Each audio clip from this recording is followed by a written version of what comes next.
I've filled my boxes with mystery eggs that each contain a random shiny Pokemon. And today I'm going to try to beat Pokemon Sword using only shiny Pokemon hatched from these random eggs. And you heard me right, we're playing through Galar this time. Bet you didn't see that one coming. Never let them know your next move. Speaking of which, I'll have no idea what'll come from these eggs. They could be Majestic, they could be Magikarp, they could be a bunch of Bidoofs in a trench coat pretending to be Rayquaza. Just kidding, I'm not gonna fall for that one again. But enough dilly-dallying, it's time to get serious. Rules are on the screen, let's roll the dice. I'm feeling lucky.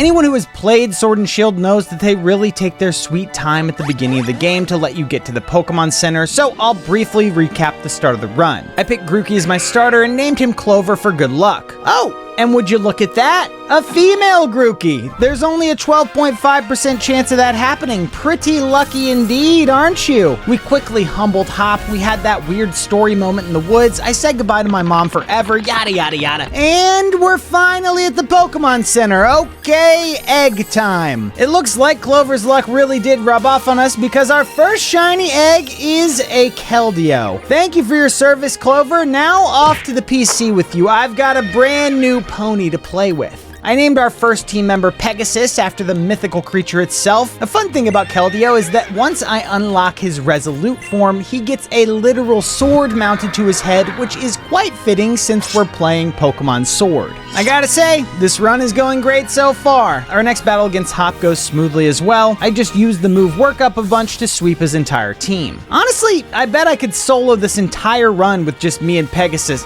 Oh. Never mind, I'm grabbing another egg. Yeah, not my best moment, but I'm sure with the lucky aura of Clover still radiating around me, we'll get something good.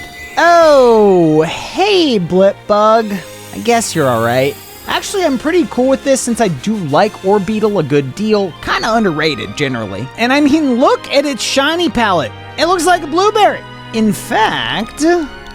Plus, Blueberry's got a modest nature, which is super useful, especially for the upcoming grass gym. You know what? Maybe we're still getting lucky after all. Onward! After a little more grinding, Blueberry evolves into Dottler. I fought Team Yell, which was super chill since they mostly use normal and dark types, and I have Pegasus, so... yeah. Looks like Hop clearly hasn't learned his lesson because he's all like, let's have a battle! And, well, you know, Pegasus. So we quickly shatter Hop's hopes and dreams, and I'm feeling like we've earned ourselves another egg. I'm hoping for something majestic enough to match the energy of the hotties we've already got on the...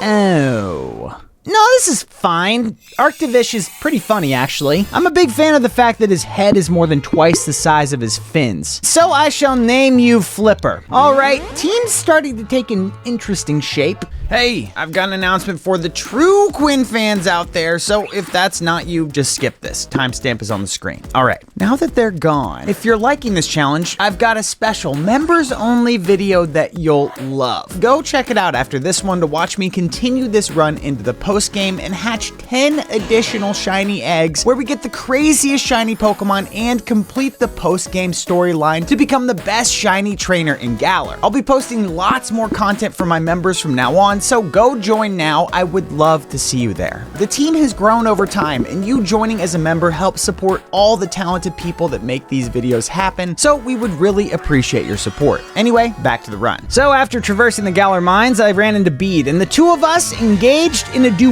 Smack dab in the middle of an active mine. My strategy thus far in all these battles has been to land at least one Work Up with Pegasus and then pretty much sweep our enemies from there. I was having an easy time with little to no hiccups until we had a close call with Bede's Hatna. A worthy adversary indeed. Nobody has even come close to making me begin to consider breaking a sweat in the early game. Alas! I fear it is still your time to die. That's right, nobody can withstand the might of Pegasus. He doesn't KO Pokemon, he erases bloodlines. He doesn't use moves, he delivers consequences. He is an unshakable force, defeated by no trainer. Except, of course, Pokekid Sunny and her Milcery. Yeah, maybe we needed a little reality check, but did it really have to come from a little kid? Well, in order to rebuild my confidence, I decided that now would be the time to tackle our first gym. Hello, Milo. I see you are a grass type user. I'll have you know I have not one, but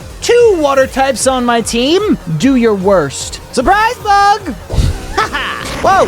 Hey, that's not fair. So now that we've been poisoned, the clock officially starts ticking. I had to think strategically here, so I set up some light screens in the event that Blueberry faints and we need to send in one of our water types to fight instead. Luckily, Miss Blueberry takes out Glossifer with Strugglebug, but Milo sends in his Eldegoss, and Dynamax is the thing to the point where Strugglebug starts to look a bit pathetic. So Blueberry goes down, but with the light screens in place, Flipper is able to hang in there long enough to wait out the Dynamax. Once Eldegoss is back to an appropriate size, we're able to use various ice moves to send them to a frozen grave.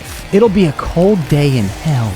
Badge, please! Alright, one badge down, and I didn't even need to use Pegasus. Oh look, Hop is here to congratulate us. Oh, another battle, you say. Pegasus? Alright, maybe we're a little OP. Time to hatch a new egg. Alright, let's see what we've got. Oh, ho, ho. Powdon.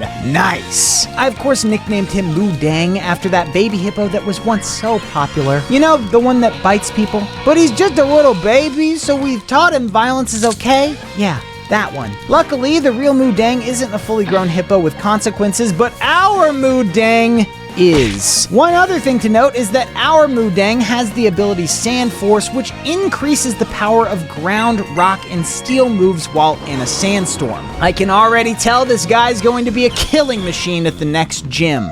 Huh.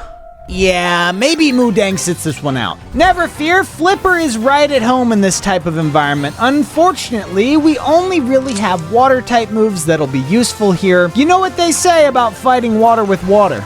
It's, you're gonna be spamming Water Gun for a long time. Thankfully, we have the ability Water Absorb, which is... Guess I'll just die then. Not to worry, Miss Blueberry will be able to... Okay, fine. I'll do it. Pegasus, ho! At that point, everything went red, and that's the last thing I remember before we are awarded with our second gym badge. Go team! Next, I had another run-in with Bede, who really just be hanging out in caves nowadays. He actually kind of gave us a run for our money this time, taking down Flipper with his Solosis, and even stomping Blueberry into jelly with his Ponyta. Okay, I see you. You want to battle my little ponies? Pegasus? Even at a type disadvantage, we're still able to secure the W. Sorry, I'll give credit where it's due. Pegasus is able to secure the W. Meanwhile, Flipper lost in a battle against Team Yell because Icy Wind kept missing. You see why I'm biased when it comes to my team members? Actually, you know what would help? Let's hatch another egg. I've been holding on to another egg for a while, and it finally hatched into a Frostlass with the ability Cursed Body. Just in time, too. I've been thinking of replacing my Ice type. Any comments, Flipper? That's what I thought. I named my new Frostlass Kimono because, well, look at her. Then we had our first battle with Marnie. Flipper is able to KO her Croagunk, but unfortunately things start to go south from there. He goes down to a super effective low kick, and I switch into Miss Blueberry. However, Blueberry unfortunately passes away, but Kimono is able to finish her Scraggy off with a big ol' smooch before getting KO'd herself by Morpeko. And this thing looks pissed. Okay, yep, I'm doing it again, Pegasus! And that's that. I'm aware that Moo Dang has kind of been sitting on the sidelines, so I taught her Yawn, which is appropriate. But don't you worry, Moo Dang will get her time to shine in the Fire-type gym. In fact, let's head there now. After dragging our feet through this gym challenge, we're finally able to face off against the ever-burning man of fire, Kabu. We start things off with his Ninetales. I decided to throw Flipper in here to try to whittle it down as much as we can before pulling out the big guns. Being part Ice type, we take neutral damage from Fire type moves, but we're still able to use Water Stab to take Ninetales down. Next up is Arcanine, and we're officially done playing nice. Moo Dang steps into the ring for the first time, and much like Charlie Sheen, she has a craving for tiger blood. What? Arcanine isn't a tiger? What? He's a dog? But look at the stripes. Oh, Arcanine. Huh, learn something new every day. Oh, shoot, right, the battle. So I went for a Yawn and then set up a Sandstorm to activate our ability. Then we unleash our wrath with a Sand Force boosted Stab super effective dig attack landing in Oko. And man, I really need to go touch some grass. Unfortunately, there's no time because we have to extinguish this giant centipede. The bad news is our boosted dig wasn't enough, and I'm left with only one option. The good news is, it's the best option. Pegasus. So we work up and aquajet our way towards our third gym badge. Too easy. And why not celebrate by cracking open a new egg with the boys, huh? Hopefully we'll get some type diversity we don't have yet, so I don't need to be so reliant on Pegasus. Do not ask me how this thing fit in an egg. But hey, Alolan Exeggutor is a great find. It's a grass dragon type. Again, don't ask. I named him Littlefoot after the long-necked dinosaur from the land before time, and it's got the hidden ability Harvest. What a great find. This calls for a celebration with another egg. Could it be? It is! That's right, Stonjourner! Real ones know, Stonjourner and I go way back. For those of you who have seen my rock-only run, you'd know how special this guy is. So be sure to drop a like on this video in honor of Shunkanite. I've named this new Stonjourner Stonehenge because, again, look at it. So now that we've got the tumbling wall of stone back on our side, I think it's time to put Pegasus away in the PC, just for now. Of course, now that I don't have Pegasus with me, Team Yell holds us up at the bridge. That's cool, nothing a little Moo Dang can't handle. Things were moving along just fine until I found myself in the most frustrating trainer battle of my young life. So, this lady's Clefairy uses Metronome, a move that can literally be any random move in the game, and it just so happens to be Sleep Powder. Fine, whatever, not a big deal. But the next Metronome is the move Teleport, which means she switches out to Clefable, which is just a bigger Clefairy. Great. Even better, Clefable also knows Metronome. So as soon as I wake up, its Metronome randomly lands on Lovely Kiss, a move that puts me right back to sleep. When I finally wake up and use Confusion, Clefable uses Metronome again. Disable. Now I can't even use my best freaking move. You see, the move Metronome is a gamble, and as is only appropriate with the theme of this run, we've been pretty lucky so far, but much like a pendulum, a Metronome will always swing back in the other direction. And this Clefable's Metronome puts us in our place by sending a fiery heat wave directly at Blueberry, taking her out. Calming waterfall, tranquil forest, serenity now. Pegasus would have been really nice to have here. Nonetheless, the run continues. After a little more training, Miss Blueberry evolves into an Orbeetle, and might I say, you're looking more Blueberry than ever, girl. Keep it up. Then we're challenged to yet another battle against Hop. The battle starts off with a bad matchup on my end, pitting Moo Dang against Hop's Cramorant. But now that I've got a Sandstorm set up, it would be foolish for me to switch out, lest another Pokemon of mine be buffeted by the sands of Dang. Like the noble soldier she is, Moo Dang reaps what she sows, sacrificing herself for us to switch into Flipper, who lasts a while until Blueberry is able to finish Hop's team off. Not a huge deal, but a little embarrassing. Don't think for a second that this had anything to do with you, Hop. Okay, time for the fighting type gym leader, Bia. I'm looking forward to this fight, not gonna lie. Finally, a chance for me to show off Littlefoot in battle. Never mind. It's okay. It's okay. It's okay. I have a brilliant strategy to deal with this exact scenario that is fair, legit, and well thought out. Pegasus! So yeah, Pegasus does his thing with Hitmontop and puts in a significant amount of damage on Pangoro, though we do get hit with a Circle Throw, which throws Blueberry into battle instead. And this was a sobering moment for me. I need to earn this badge with the rest of my team members that aren't as OP. Miss Blueberry is able to finish off Pangoro and Sirfetch'd, but I was not expecting Bia's Machamp to know Knock Off, which when Gigantamaxed becomes Max Darkness. Whoopsie daisies. The darkness swallows both Blueberry and Kimono, and my back is up against the wall. I only brought 4 Pokemon into this fight with me, and 3 of them are KO'd. I swear, I have no other choice. Pegasus! Oh, hey, look at that. We won. I know. You don't have to say it. I'm putting Pegasus back in the box. I will, however, grab another egg for the road, though. We're challenged to another battle with Bede, who pretty much humiliates Flipper with his Duosion. Luckily, Kimono comes in clutch and is able to solo the rest of the fight. After a little while, our new egg begins to hatch, and I'm hoping for something useful, but since this is a replacement for Pegasus, ideally not something too overpowered.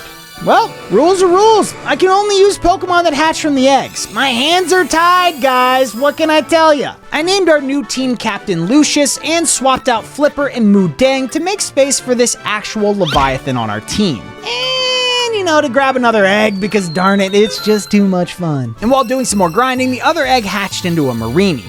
They can't all be winners. This one is kind of funny though because it looks like it's got Nicki Minaj's Pink Friday era bangs haircut. Yeah, that's right. I can identify Nicki Minaj eras. There's more to me than just Pokemon.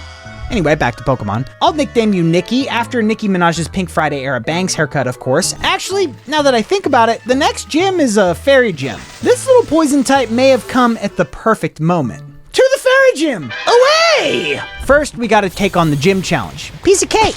Wait, this thing knows Psychic? Okay, we're in a bit of trouble here, but there's a trivia component to this challenge. If you get the question right, your stats are boosted. If you get them wrong, your stats decrease. These questions range from what is the fairy type weak against to what do I eat for breakfast in the morning? No, seriously, I got that one wrong. Whatever, we beat her anyway and can finally tackle the reason we came here in the first place. The fairy-type gym leader, Opal. So my strategy here is to start off with Stonehenge to set up a stealth rock trap. Then I started hitting her Weezing with rock tombs, thinking it would eventually just take me out. But we ended up getting it to flinch each turn, so bye! Next up is her Mawile, which starts stacking iron defenses and drain kisses until Stonehenge crumbles to the ground. Kimono comes out next to confuse it, but mamma mia, that's a spicy crunch attack. So I lost Kimono, but luckily, I've got a secret weapon. Lucius!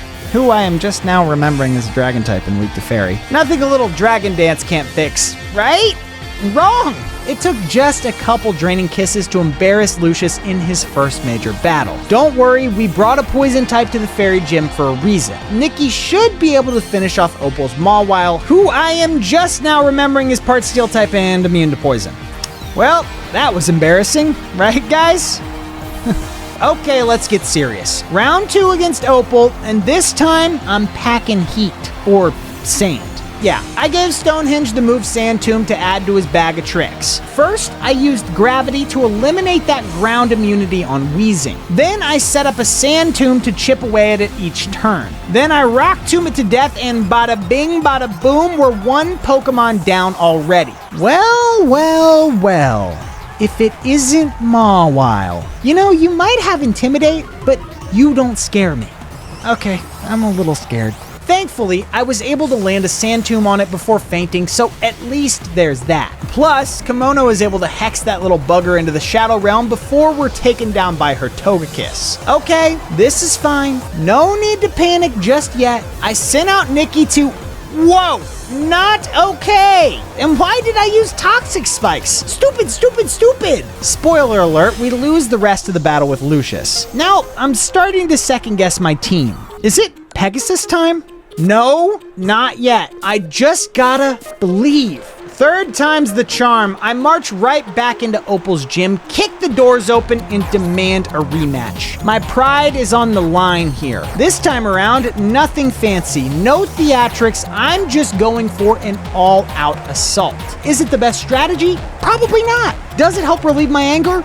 Maybe a little. I bust out Stonehenge once again and start chucking rocks at Opal's Weezing. I don't care anymore. I just threw rock after rock at the thing and oh, hey, it worked. I do still get taken down by Mawile, but not before locking her into a Sand Tomb. Then Kimono comes out to finish the job. Next up is Togekiss, who I managed to one-shot with Frost Breath. All that's left is her alchemy, and I'm just getting fired up. Kimono manages to deal a big chunk of damage before going down, but leaving alchemy confused and vulnerable. All that's left is to send Nicki in to devour the remains of what used to be Opal's team. And with that, we have finally beat the Fairy-type gym. Give me that badge! After the battle, Nicki has a well-deserved evolution. This is cause for celebration. Oh, look, another egg. Sure, I'll hatch it. Why not? Looks like we got ourselves a Rhyperior.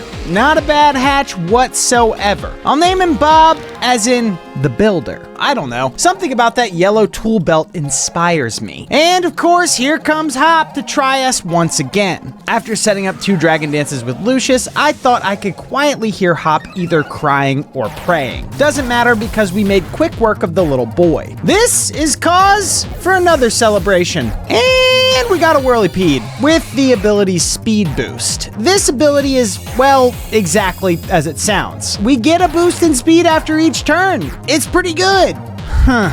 A speedy little spinning guy. I'll name you Beyblade. Yeah, that's fitting. I'm actually quite proud of this nickname. I think we should celebrate.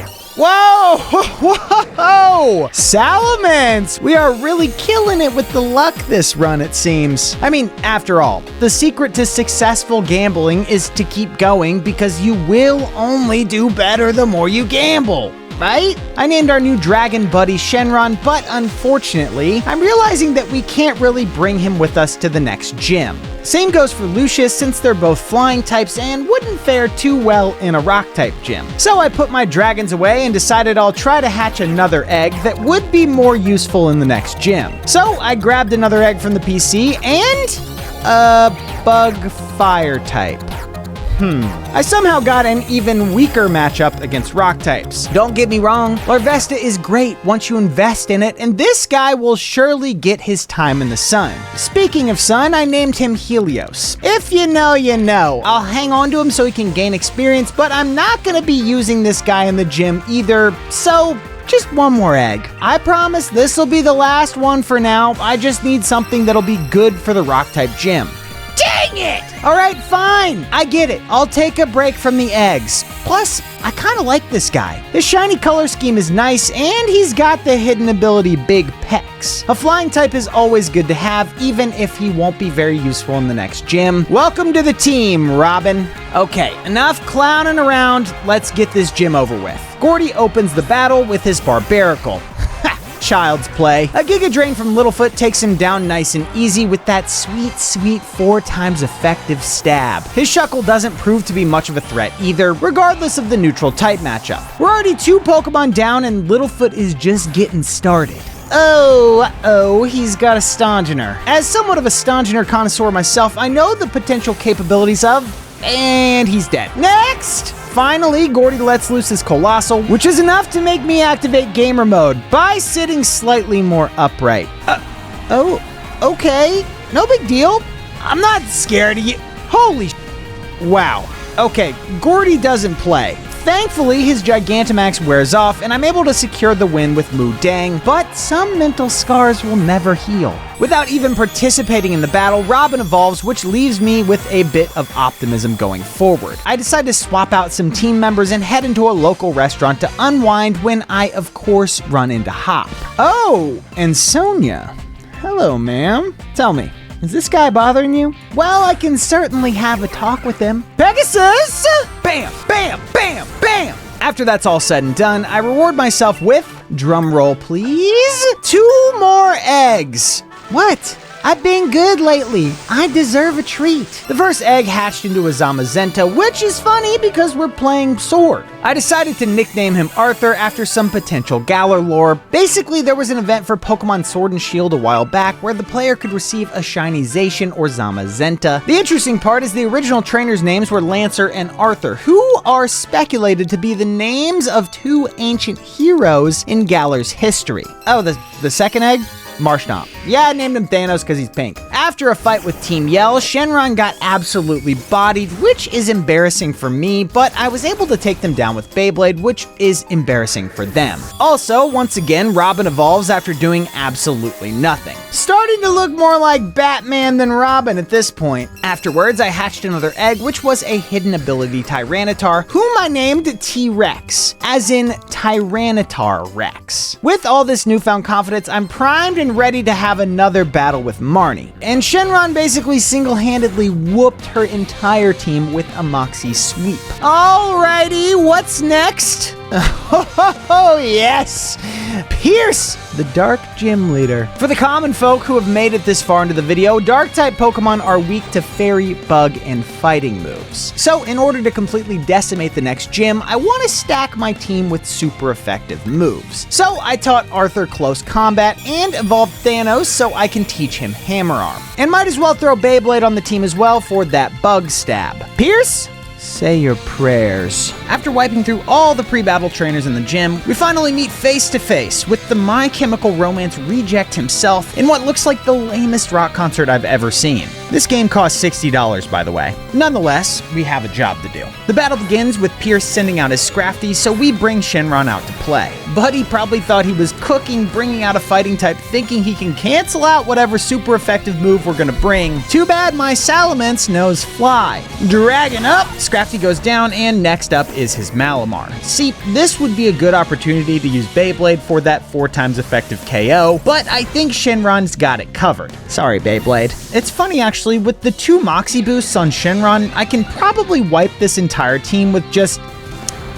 well, that's just not fair. Unfortunately, the mighty King Arthur is not too pleased with you killing his dragon, so with the swift close combat to the face, Obstagoon is no more. Finally, we face off against his Skuntank, and my thoughts and prayers go out to the family. And just like that, we have secured ourselves our 7th gym badge, which means egg, egg, egg, egg, egg. Woo! What a rush.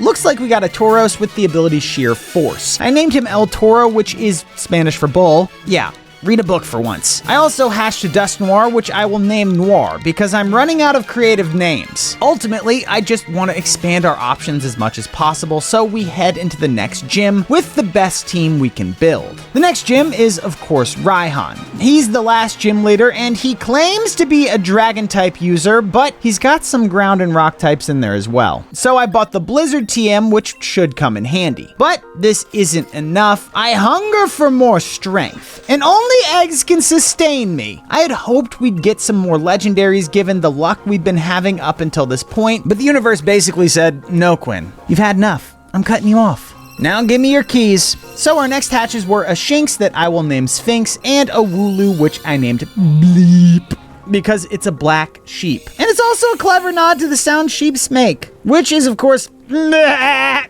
It's a double entendre. Read a book. Anyway, both these hatches aren't terrible, but they're not great. Though they did both hatch with hidden abilities, so I trained them up, evolved them, and bulked up the rest of the team along with them. Looking at my options here, I decided the team I will take with me into the battle will consist of Lucius the Rayquaza, Arthur the Zamazenta, Thanos the Swampert, and a Kingler I just hatched named Liberty. Alright, Raihan, you think I'm scared of you? Because I'll have you know, I kind of am. Whether I like it or not, the battle begins. This one is a double battle, and he opens up with his Flygon and Gigalith. His Gigalith has the ability Sandstream, which summons a sandstorm upon entry. My strategy is to open with Lucius, whose ability clears the weather, and then bring Thanos for water, ground, and ice coverage. I go for a Blizzard, which misses Flygon, but freezes Gigalith. Not to worry, Lucius is able to one-shot Flygon with a Dragon Pulse, and Thanos is able to do damage on Gigalith with Waterfall. Next comes Raihan's Sandaconda and Duraludon, which, when G-maxed, becomes a whole dang building. Unfortunately, Lucius is taken out, but I even the score by KOing his Sandaconda. Liberty joins Thanos for the tail end of the battle, and the two of them take turns jabbing away until the tower falls. Never forget. And thus ends our final gym battle. As I look back on all the adversaries who fell before us, I have only one thing on my mind. Egg. Ah, what a cutie! I like your colors. Oh, I shall name you Pastel. And your evolved form still kind of works with this name too. Right, so now that I've got all 8 gym badges, it's time for us to head to Wyndon Stadium to compete in this region's equivalent of the Elite Four. Naturally, I went and hatched another egg since clearly I cannot be controlled, and I got a Barraskewda, which I named Windmill. On my way to Wyndon, I ran into a couple interviewers who wanted to fight me. This battle was insane as we almost lost our entire team to their Togedemaru. Not only was I completely humiliated, but they got the whole thing on camera. As a way to drown my sorrows, I hatched another egg which contained a Tapu Lele. I named her Blossom and decided enough is enough. It's time to take on the Winden Challenge. I've brought Blossom into the fight with me along with Beyblade, Robin, Thanos, and, well, it's the first match of the Champion Cup, so we gotta bring our day one homie, Pegasus. And just like that, we square off against Marnie, kicking off the Champion Cup. Her team is mostly dark types, and she opens with her Liepard. The foolish Liepard goes for a Snarl, not knowing we have the ability Justify, which boosts our attack when hit by dark type moves. Then I follow that up with a workup to become the ultimate killing machine. All it takes is one swift Sacred Sword to do away with the bad kitty. Next is her Morpeko, who, whoa! We get brought down to only 2 HP in a single hit, and we're left paralyzed. Luckily, I am still able to land another Sacred Sword in the turn, which takes out Morpeko, but like, chill, man. God. So we're paralyzed, which is going to reduce our chance of landing a move and significantly lowers our speed, but I do have Aqua Jet, which is priority stab. Plus, my attack has already been boosted. Yep, Pegasus pulls it off despite the odds, and we're able to at least put a dent in Marnie's Scrafty before dying a hero's death. Next, I switched into Robin to clean up after Pegasus and take out her Toxicroak. All that's left is Grimmsnarl, who Gigantamaxes and knocks us out. I sent in Thanos next, but the Destroyer of Worlds just couldn't get it done and goes down before Beyblade is able to finish the job. Not gonna lie, Marnie, you almost had us there. Well done. The next fight is against Hop, but between battles, I went ahead and taught both Shenron and Sphinx Thunderfang, which will be really helpful against Hop's Inteleon and Corviknight. I started the battle with Shenron, hoping to set up a Moxie sweep, but his Dubwool is built like a truck, and I couldn't get past its defense with neutral hitting moves. Shenron goes down much earlier than I had hoped, but Bob is able to save us with a Hammer Arm. Hop sends out his Snorlax next to try and hit us back with his own Hammer Arm, but that was a big mistake. Boom! I was starting to get cocky until we got humbled by Hop's Corviknight. I'm able to settle the score with Sphinx, but Hop sneakily switches to his Pincurchin that has the ability Lightning Rod. Well, there go all my electric type moves. I started just biting the thing to wear it down as much as I can, but he kept stacking curse after curse, and one poison jab was all it took to slay the mighty lion. Thankfully, Littlefoot came in clutch, but Hop's Gigantamaxed Inteleon hits us with a 4 times effective ice move. By the skin of our teeth, we're able to close this battle out with Arthur, and Hop is once again defeated by us. Loser. After the fight, I hatched another egg, which was a Tangela with the ability Regenerator. I named it Medusa because it looks like it's got snakes for hair. Then I went and fought Macro, Cosmos, Eric, and all his Steel-type glory, not once, not twice, not thrice, but Thrice? Whatever, 4 times! And it only took so long because out of all the eggs I've hatched thus far, my only designated fire type isn't even viable until level 59. But luckily we're able to fight through this suddenly evil team of people all the way up to the top of the tower where Rose and Oleana are doing something, and she gets real mad when we walk in the room and flips out, so it's time to battle her. Let's do this, Oleana. She opens with her Frostlass, and I open with Noir for some hot ghost-on-ghost action, which ends with Frostlass becoming one dead ghost, which I guess is kind of the point. Next up is her Melodic, who is kind enough to let Miss Blueberry get 3 Calm Minds in before actually making a move on us. The best part is, the rest of Oleana's team is weak to either bug or psychic moves. You fool! You've let us get too powerful! From here on out, Miss Blueberry sweeps Oleana's entire team, and we secure another W. To celebrate and prepare for the Winden Finals, I hatched 2 more eggs. From them came a Quillfish I named Mr. Puff, and an Ice Cube which I named Pingu. Y'all know Pingu? I gotta know if Pingu is still relevant in the cultural zeitgeist. Leave a comment if you remember Pingu, please. Alright, there's some evil stuff going on, but we ignore it and go on to day 2 of the Champion Cup tournament, which means we're in the end game. And the first match of the finals is against none other than Bede. Glad to see you made it out of the caves. Unfortunately, this is about as far as you're gonna come. He opens with... Mawile. The plan here is to set up a sandstorm to utilize Moodang's hidden ability I was telling you about earlier, and our plan worked like a charm as I was able to one-shot Mawile, but I'm quickly taken down by Bede's Gardevoir shortly after. His Gardevoir sets up a wish, and while I didn't think it would become an issue, Kimono is able to take it down to a sliver of HP, letting Gardevoir heal. No biggie, I'll just hit it one more time and she barely hangs on again. To add insult to injury, Gardevoir takes Kimono down, and we're already out 2 Pokemon. Things aren't looking too good for us, but thankfully I brought Noir in for this fight, who manages to finish the job with a couple Shadow Sneaks. Noir also does away with Bede's Rapidash and has a close call with Hatterene, so I used Destiny Bond, but of course I didn't get KO'd until the next turn. Once again, it all comes down to Arthur. Luckily, Hatterene is very slow, and one behemoth bash later, and it has fallen. We claim our victory against Bede and move on to the next round. I knew that we'd be fighting Nessa next, and so in order to prepare for a water team as best as we can, I evolved Medusa, leveled the team up about 1 to 2 levels as we'll be doing in between each round, and charged headfirst into round 2 of the finals. Nessa opens the battle with Golisopod, and my plan is to let Shenron get his redemption after the hop fight, then just use grass and electric types to wipe the rest of the team out. Shenron almost one-shots Golisopod with Fly, but it wasn't enough, and we triggered his emergency exit, bringing Barraskewda out in his place. Thankfully, I taught Shenron Thunderfang, and I'm able to take care of Barraskewda while also setting up for a potential Moxie sweep. Pelipper comes out next, and well, it's just too darn tempting for me to Thunderfang this dumb-looking bird. Bye-bye! Sorry, Pelipper! Sorry, Pelipper. The trash talking was just for the video. I didn't mean it. I still love you. Who's next? Golisopod? Dead. Seaking? Dead. At this point, I'm about 4 Moxies deep, and I don't plan on stopping anytime soon. Even her Gigantamax Dreadnought almost gets taken out in a single hit. Unfortunately, that's the end of the line for Shenron, who practically carried the team the entire battle, but Pastel comes out to seal the deal. Just like that, Nessa is defeated, and I do some more team reshuffling before the Bia fight. I know Bia tends to open with Hawlucha, which is going to be a huge pain if we don't deal with it right away. So the plan is to open with Sphinx. Along for the ride are Lucius, Robin, and Blossom, and the one and only Miss Blueberry. This should be more than enough coverage for whatever she has planned for us. So we're on to round 3 of the finals, and Bia and I step into the ring, about to square off.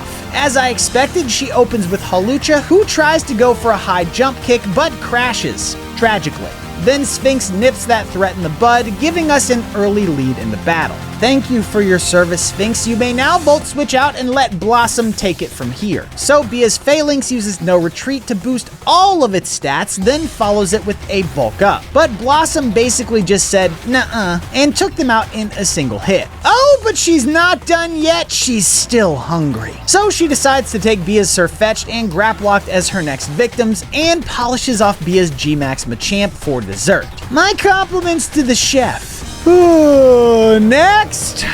Going into the Raihan fight, I let Lucius come in first to use Airlock, negating any weather and rendering his Torkoal pretty useless. So I took this opportunity while I can to set up a couple Dragon Dances and then cha-cha real smooth towards a sweep.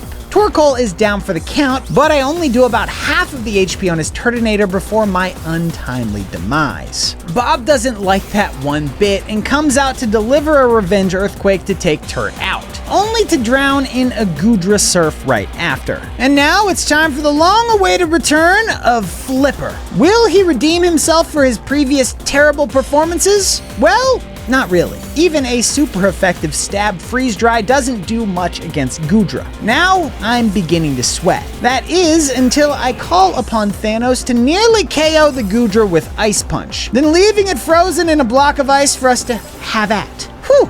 And you know what else Ice Punch is good for?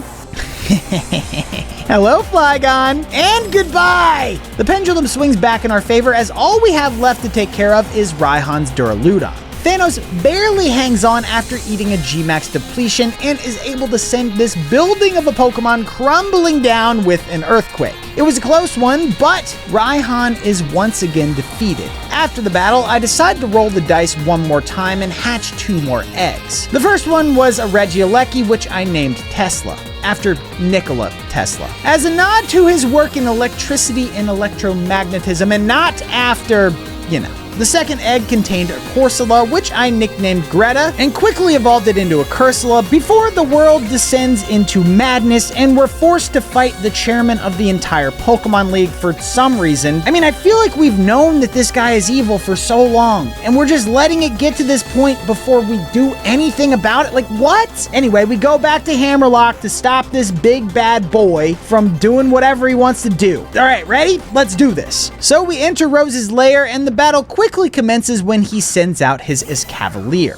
Intimidating, sure, but I sent out Mudang, who fears no man or bug. Anticipating this exact matchup, I equipped Mudang with Fire Fang and were able to take out Escavalier with a 4 times effective Chomp. Chairman Rose must have not been paying attention because he immediately sends out his Ferrothorn, which is also 4 times weak against Fire Fang. Oh well, Mudang chows down on these boys like they're flamin' hot Cheetos until Ferrothorn unexpectedly hangs on with a tiny little bit of HP left. He then power whips Mudang out of the battle, so I switched into Thanos. I know, Thanos is 4 times weak to grass. What am I doing? Am I stupid or something? Good question. If I'm not able to outspeed the thing, then yes. But since I do outspeed and take Ferrothorn out with the Hammer Arm, I would kindly like to ask you to eat your words. In fact, Thanos demolishes essentially his entire team until we lose an altercation with Caparaja. You know, when I find myself in these kinds of situations, I need to think strategically. I need to make the right move here or else...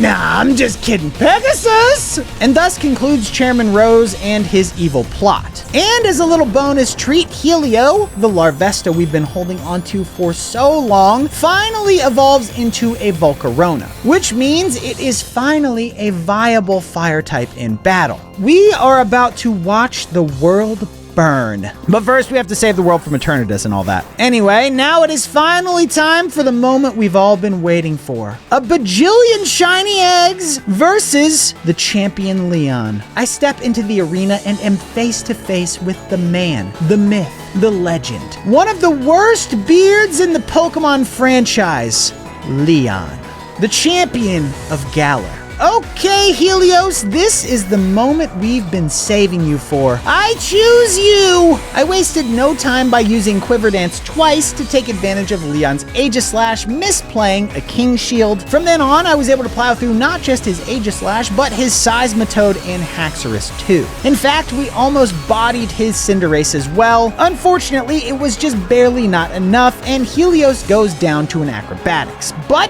dang if Helios wasn't worth the wait. I'm able to douse the Cinderace with Thanos, who then 2-hits Leon's Dragapult with Ice Punch, but the battle isn't over yet. We still have to take on Leon's ace, his G-Max Charizard.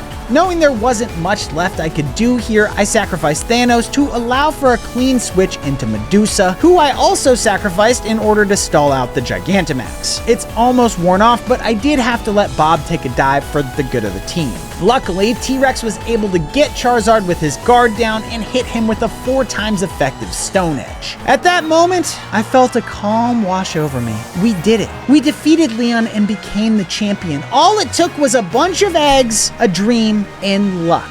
Lots of luck.